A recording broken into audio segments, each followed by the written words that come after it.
Shrimati Mahua ji. Thank you honourable vice chairman sir. सर्वप्रथम बाबा साहब अम्बेडकर सहित संविधान सभा के सभी मेंबर्स को नमन किया है। हम सभी जानते हैं कि उनमें 15 तत्कालीन विदुषी महिलाएं भी शामिल थी जिनका महत्वपूर्ण योगदान था। आपने कहा इस सरकार में महिलाओं को सर्वोच्च प्राथमिकता मिली है, मगर झारखंड के संदर्भ में यह पूर्णतः सही प्रतीत नहीं होता। सन 2000 में झारखंड में भाजपा की सरकार आई और 17-18 सालों तक भाजपा ने वहां शासन किया। उस दौरान महिला तस्करी अपनी चरम सीमा पर थी। पन्नालाल नामक एक तस्कर थे जिन्होंने अकेले लगभग 15,000 लड़कियों की तस्करी की थी और प्लेसमेंट एजेंसीज की भरमार पूरे झारखंड में हो गई थी और दूसरे राज्यों में ले जाकर तरह तरह से उनका शोषण होता था। हमारे माननीय हेमंत सोरेन जी की सरकार ने 2019 के बाद उन लड़कियों को वापस घर लाया रेस्क्यू करके और उन्हें सम्मानजनक रोजगार से जोड़ने के तमाम प्रयास किए, जिनमें मैया सम्मान योजना उसी वजह से है ताकि वो उस आर्थिक मदद से अपने पैरों पर खड़ी हो जाए।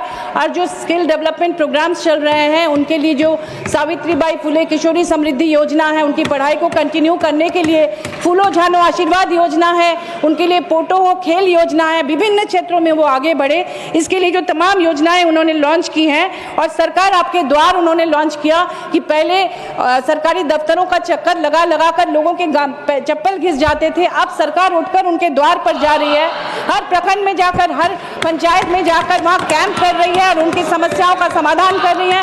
लाखों एप्लीकेशंस आ रहे हैं, उन पर उसका निष्पादन तत्काल हमारी सरकार कर रही है। कुटीर उद्योग लग रहे हैं, ट्रैफिकिंग की समस्या अब लगभग खत्म हो चुकी है। आपने कहा इस सरकार में महिलाओं को सर्वोच्च प्राथमिकता मिली है, मगर सच तो यह है कि महिला हिंसा में अस्वाभाविक रूप से वृद्धि हुई है। हिंसा पीड़ित महिलाओं के लिए जो वन स्टॉप क्राइसिस सेंटर पूरे देश में बनाए गए हैं, आप जानते हैं कि उनकी कितनी भयावह स्थिति है। अभी हाल में मैंने एक वर्कशॉप अटेंड किया था, वहाँ काम करने वाली महिलाओं के साथ उन्होंने बताया कि इंफ्रास्ट्रक्चर की भारी कमी है, वहाँ स्टाफ नहीं है, मानदेय के पैसे बहुत लेट से मिलते हैं, कोई सुविधा नहीं है, वाहन की सुविधा नहीं है, तो वो कैसे न्याय करेंगे महिलाओं के साथ। तो ये जो निर्भया फंड में 1000 करोड़ की राशि हर साल इकट्ठा होता है, उसका प्रॉपर डिस्ट्रीब्यूशन क्यों नहीं होता ऐसे सेंटर्स के लिए? आप सीसीटीवी कैमरा हर जगह क्यों नहीं लगाते हैं जहां महिलाएं असुरक्षित हैं? बस स्टॉप में, रेलवे स्टेशन में, जहां वर्किंग हॉस्टल्स हैं और वर्किंग गर्ल्स के जहां स्कूल कॉलेज है, वहां अगर आप पूरे देश में जाल बिछा दें, नेटवर्क उसका पूरा हो जाए उन इलाकों में उस पैसे से सीसीटीवी कैमरा का, तो मुझे लगता है निश्चित रूप से महिला हिंसा में कमी आएगी। तीसरी बात, जिन महिला पुलिस कर्मियों को महिलाओं की सुरक्षा के लिए लगाया गया है, उनकी सुविधा के बारे में आपने कभी सोचा है? उनके लिए बैरक नहीं है कई जगह, वो पुलिसकर्मी पुरुष पुलिसकर्मी के साथ कई बार रात गुजारने के लिए बाध्य होती हैं, कई बार वो ड्रेस चेंज करने के लिए उनके पास कोई थाने में कोई ऐसा रूम नहीं होता है कि वो ड्रेस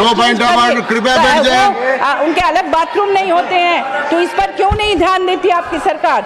एक तरफ आप महिलाओं को सर्वोच्च प्राथमिकता देने की बात करते हैं, दूसरी ओर आपकी सरकार ने वर्ष 2016-17 में एकेडमिक सेशन में झारखंड में 4096 सरकारी स्कूल को बंद करके मर्ज कर दिया और जो ग्रामीण और दुर्गम इलाके की लड़कियां हैं वो दूसरे गांव में नहीं जा पाती थी, नक्सल प्रभावित इलाके थे, तो उन्होंने ड्रॉप आउट बहुत ज्यादा हो गया उनका स्कूल से, वो उनका नाम कट गया सुरक्षा कारणों से। लेकिन दूसरी ओर हमारे हेमंत सरकार ने शिक्षा को बेहतर बनाने के लिए सीएम एक्सीलेंस स्कूल ढेर सारे खोले हैं ताकि क्वालिटी एजुकेशन मिले और प्राइवेट स्कूल के साथ वो कम्पीट कर सके और स्मार्ट क्लासेस हो उनके लिए।